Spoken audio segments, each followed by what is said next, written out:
Jammu and Kashmir, especially Kashmir, has for very long been synonymous with militancy, with terrorism. We'll keep that question for later. Apart from that, what are the main challenges that you think, or what are your priorities in governing J&K?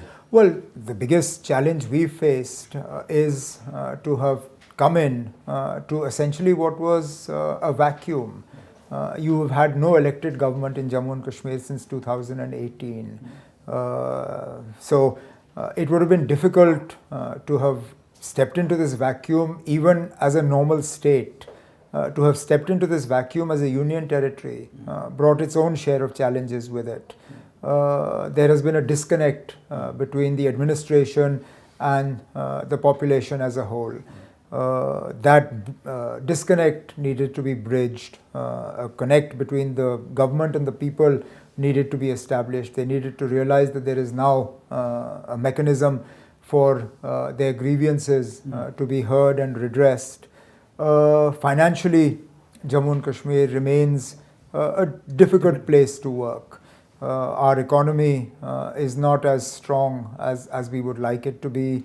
The fact that this government has come in just before winter brings its own challenges with it, because our electricity situation in winter becomes very precarious. And this is the time when Kashmir has peak demand for electricity.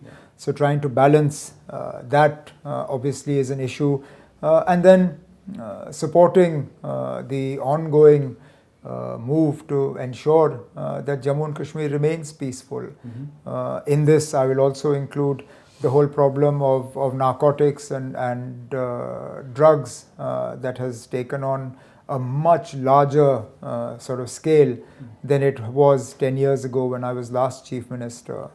So these are sort of day-to-day issues that we're grappling with. Is there some kind of a roadmap that you have prepared for the next 100 days or? Yeah, it's an ongoing process. Yeah. Obviously, the first 90 or 100 days becomes one benchmark, then the first year becomes another, and then so on and so forth. Some of the things that I talked about were part of our promises to the electorate.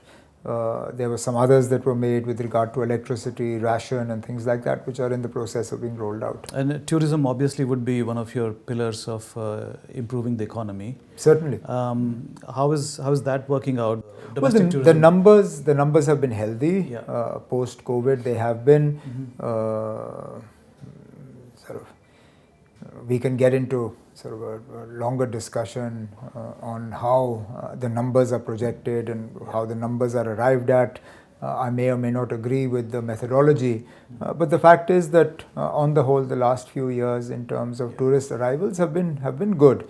That said, tourism depends on a sense of security being made available to those who are visiting, and therefore ensuring that nothing untoward happens is obviously a major responsibility of ours. And policing can't happen in a vacuum.